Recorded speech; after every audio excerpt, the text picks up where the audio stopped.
للعالمین ہیں، آپ شفیع المذنبین ہیں، آپ خاتم النبیین ہیں، سید الاولین والآخرین ہیں، راحت العاشقین ہیں، امام المرسلین ہیں، نبیوں کے امام ہیں، مقتداؤں کے مقتدا ہیں، کائنات کے رسول ہیں، آپ ساری کائنات کے لیے رسول بنا کر بھیجے گئے۔ وما ارسلناک الا رحمۃ للعالمین، خدا اپنی خدائی میں رب العالمین ہے، آپ اپنی مصطفیٰ میں رحمت للعالمین ہیں، آپ کی عظمت بلند ہے، اللہ نے آپ کو نبیوں کا سردار بنایا۔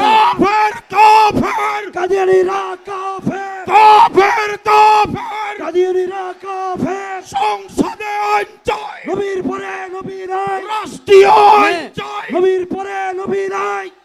چونکہ میرا وقت کم ہے، آپ بھی سارا وقت لے لیں گے تو میرے پاس کیا بچے گا؟ بس اتنی سی بات سے بڑی خوشی ہو رہی ہے کہ کافر کافر کا نعرہ لگ رہا ہے، اور اکابرین سارے بیٹھے ہوئے، پتہ چلا کافر کافر کا نعرہ لگنا چاہیے جب ضرورت پڑے۔ کہو سبحان اللہ۔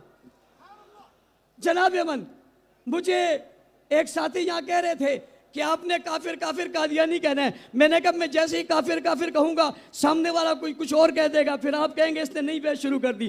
تو جناب نبی کریم صلی اللہ علیہ وسلم کے بارے میں قرآن کریم نے کہا والذین یؤمنون بما انزل الیک وما انزل من قبلک، وہ لوگ جو ایمان لاتے ہیں آپ پر جو نازل ہوا اور آپ سے پہلے جو نازل ہوا۔ اس کا مطلب ہے بادق کا لفظ نہیں ہے، آپ کے بعد کوئی آئے گا نہیں۔ جب آپ کے بعد نبی کوئی نہیں ہے تو اب جبرائیل نہیں آئے گا، وحی نہیں آئے گی، آسمان سے کوئی صحیفہ نہیں آئے گا، آسمان سے کوئی حکم نہیں آئے گا۔ کیوں نہیں آئے گا؟ وجہ کیا ہے؟ قرآن کریم نے کہا الیوم اکملت لکم دینکم واتممت علیکم نعمتی ورضیت لکم الاسلام دینا۔ اب کوئی اور دین نہیں آئے گا، اس لیے کہ یہ دین مکمل ہو گیا ہے، کامل ہو گیا ہے، پسند کر لیا گیا ہے، منتخب کر لیا گیا ہے۔ کائنات میں ایسا کوئی نبی نہیں آیا جس نے اپنے آنے کے بعد یہ اعلان کر دیا ہو، اس کی کتاب نے اعلان کر دیا ہو کہ اب دین مکمل ہو گیا، شریعت مکمل ہو گئی، بات مکمل ہو گئی۔ یہ بات اگر کہی ہے تو آمنہ کے لال نے کہی ہے،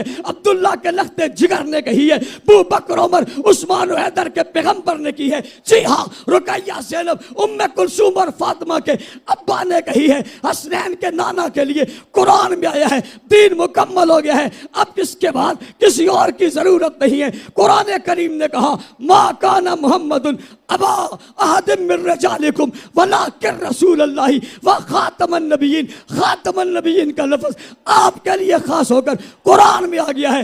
آپ کے بعد کوئی اور نبی نہیں ہے، رسول نہیں ہے، پیغمبر نہیں ہے، آ نہیں سکتا۔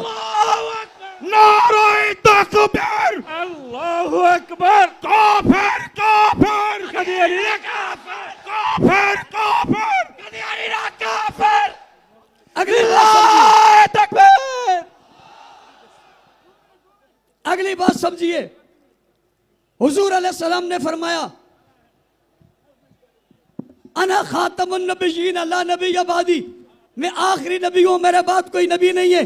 لو کان بعدی نبی لکان عمر، اگر میرے بعد کوئی نبی ہوتا، یہ صلاحیت عمر کی تھی، وہ نبی ہوتا، میرے بعد عمر نبی نہیں ہے، کوئی نبی نہیں ہوگا۔ میں ایک بات اور اہم آپ کے سامنے عرض کر کے اجازت چاہوں گا۔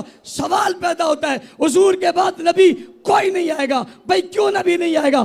پہلے نبیوں کے بعد نبی آئے ہیں، اس نبی کے بعد نبی کوئی نہیں آئے گا، اس رسول کے بعد رسول کیوں نہیں آئے گا، اس پیغمبر کے بعد پیغمبر کیوں نہیں آئے گا؟ بنگلہ دیش کے لوگوں میری بات کو نوٹ کر لینا، ایک نئے انداز سے آپ کو ختم نبوت کا عنوان سمجھانے لگا ہوں۔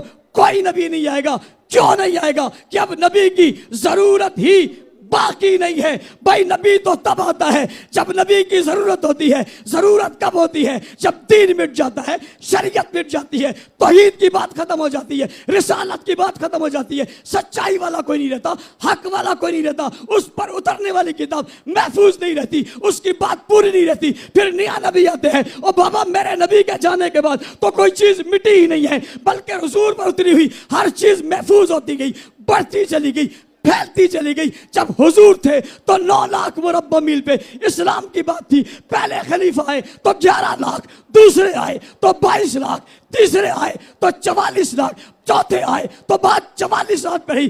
آگے چلتے چلتے ایک وقت آیا جب 64 لاکھ 65,000 مربع میل پر اسلام کا پرچم لہرا کر ختم نبوت کے تحفظ کی بات ہو رہی تھی۔ دنیا کو بتایا جا رہا تھا نبی کے آنے کے بعد اس کا دین بڑھتا چلا جا رہا ہے. حضور کی ختم نبوت کے منکرو اعلان سن لو. 64,65,000 مربع میل اس وقت کا سب سے زیادہ رقبہ تھا جو فتح کر کے ختم نبوت کی مثال دیا گیا. اگلی بات کرتا ہوں. نبیوں کی ایک ہے عادات ایک ہے عبادات. باقی نبیوں کی پوری عبادات بھی موجود نہیں ہیں، لیکن سرور کونین کی عبادات بھی موجود ہے، عادات بھی موجود ہے.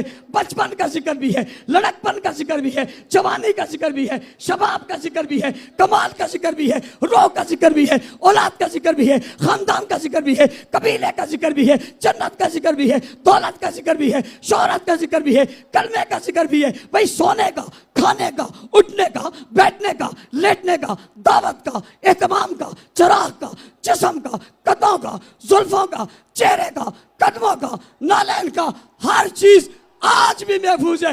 پوری دنیا میں اتنی کسی کی عظمت محفوظ نہیں جتنی حضور کی محفوظ ہے. پوچھنے والا پوچھتا ہے اسے محفوظ کس نے کیا ہے؟